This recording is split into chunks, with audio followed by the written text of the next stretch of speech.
Friends, Radhe Radhe, जय श्री कृष्णा। मैं आपकी अपनी एस्ट्रोन्यूमरोलॉजिस्ट ललिता टंडन। क्या कहते हैं आपके नंबर में स्वागत है आपका। आज हम बात करेंगे व्यास पूजा पे यानी गुरु पूजा पे। 20 तारीख को गुरु पूजा की पूर्णमासी है। जो लोग व्रत रखेंगे उनके लिए उस दिन पुष्य नक्षत्र भी है और 21 तारीख को दान स्नान की पूर्णिमा है। कई बार हमारी तिथियां या उदया तिथि होती है, उस हिसाब से हम पूर्णिमा का व्रत रखते हैं। पर व्रत हमारा जो है वो 20 को है और 21 तारीख को हमारी दान स्नान की पूर्णिमा है, जिस दिन हमें स्नान करना, दान करना जो है और गुरु के दर्शन करने, गुरु की पूजा करना, क्योंकि ये वाली पूर्णिमा हमारी गुरु पूजा की पूर्णिमा है, व्यास पूजा की पूर्णिमा है। हमारे यहाँ पर गुरु पूजा को बहुत महत्व दिया जाता है। तो चलिए हम बात करते हैं गुरु पूजा पर। उससे पहले आप सब मेरा YouTube channel astrologer Lalita Tandon like कीजिए, सब्सक्राइब कीजिए और बेल आइकॉन को जरूर दबाइए। 20 तारीख को पुष्य नक्षत्र भी है और पूर्णिमा व्रत भी है। आपको मैं पुष्य नक्षत्र के बारे में हमेशा बताती हूँ कि पुष्य नक्षत्र कैसे कैसे शुभ होते हैं और घर की खरीदारियां करने से, किचन की खरीदारी करने से अन्नपूर्णा माँ की कृपा होती है और जो हम काम करते हैं, जो भी करना चाहते हैं, उनसे उन कामों में बहुत लाभ मिलता है। वो आपको मैं अपनी शॉर्ट्स पे हमेशा पुष्य नक्षत्र पे बताती हूँ। अब हम बात कर रहे हैं कि व्यास पूजा जो कि 21 तारीख को है। 21 तारीख को हर किसी ने जिसने गुरु धारे होते हैं वो इस दिन गुरु पूजा का पूरा आनंद लेता है। और गुरु पूजा जो है हमारे शास्त्रों में बहुत ही महत्वपूर्ण है। हिंदू धर्म में और भी सब धर्मों में सब गुरु की पूजा करते हैं, गुरु की आराधना करते हैं। और इसीलिए साल में एक दिन एक पूर्णिमा, क्योंकि जो गुरु है, गुरु पूर्णिमा पर हम हरि विष्णु की पूजा करते हैं, सत्यनारायण का व्रत करते हैं और इस दिन चंद्रमा अपनी पूर्ण कलाओं पर होता है और इसको गुरु का ही दिन माना जाता है। तो हमें अपने अपने गुरुओं को टीका करना चाहिए, गुरुओं के पास कुछ लेकर जाना चाहिए, उनका चरण स्पर्श करके आशीर्वाद लेना चाहिए। और अगर गुरु दूर हैं तो भी हमें उस दिन गुरुओं को पूजना चाहिए। इसके साथ साथ अगर हमने गुरु नहीं धारे हुए तो कोई बात नहीं, आप जिसको भी मानते हैं उसको गुरु मानकर, नहीं तो कृष्ण को गुरु मानकर उनकी पूजा अर्चना कर सकते हैं। इस दिन सत्यनारायण के व्रत की कथा कर सकते हैं। भगवान कृष्ण की, हरि विष्णु की, इनकी पूजा एक ही रूप में कर सकते हैं।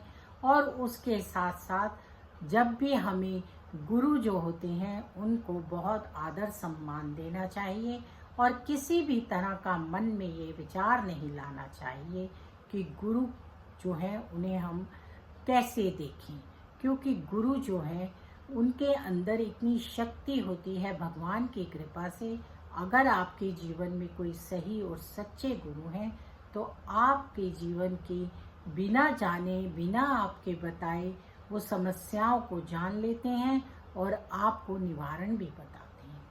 तो गुरु पद्धति में कोई बुराई नहीं होती। हाँ, आज के समय में बहुत सारी ऐसी चीज़ें होती हैं जिससे कि बच्चों का विश्वास उठता है, पर नहीं, अगर आप अच्छे से सोच विचार कर, समझ कर और अच्छी पद्धति के अच्छे गुरु धारण करते हैं तो आपके जीवन में चमत्कारी लाभ होते हैं। गुरु पूजा पर पीले वस्त्र धारण करने चाहिए। पीले रंग का बहुत महत्व होता है क्योंकि गुरु हमारे पीले वस्त्र धारण करते हैं। पीले फूल चढ़ाने चाहिए, केसर का टीका लगाना चाहिए, नहीं है तो आप हल्दी का टीका लगा सकते हैं। इसके साथ साथ गुरु के पास कुछ ना कुछ फल, फूल, मिठाई लेकर जानी चाहिए और पूजा करनी चाहिए। लोग जो गरीब हैं उनको दान दक्षिणा देना चाहिए। इससे आपको बहुत अच्छे परिणाम मिलते हैं और लाभ मिलता है। गुरु की पूजा आराधना करनी चाहिए। गुरु की पूजा आराधना करने से आपके जीवन में बहुत सुख समृद्धि आती है।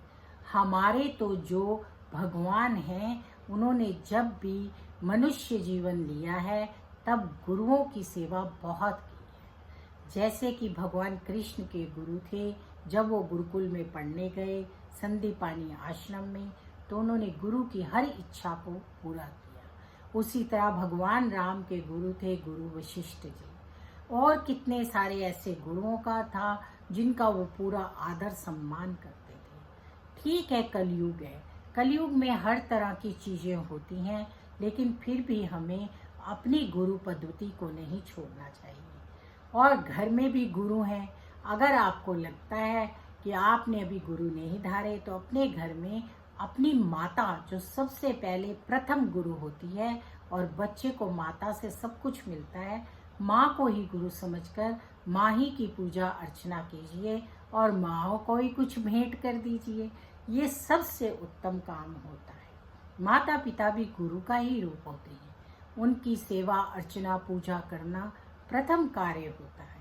आपने एक कथा कृष्ण जी की सुनी होगी, पुंडरीक जी की, कि वो बाहर खड़े रहे, लेकिन भक्त अंदर अपने माता पिता की सेवा कर रहा था और ईंटा फेंक दिया कि इस पर बैठ जाओ, जब मेरी सेवा पूर्ण हो जाएगी तभी आपसे मिलने आऊँगा।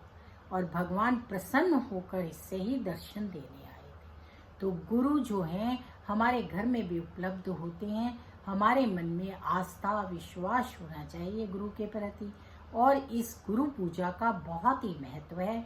तो आप सबको गुरु पूजा की बहुत बहुत शुभकामनाएं, और अपने अपने जो भी आपके गुरु हैं उनके आदर सत्कार से पूजा अर्चना कीजिए और अपने जीवन में खुशहाली को निमंत्रण दीजिए। राधे राधे, जय श्री कृष्णा।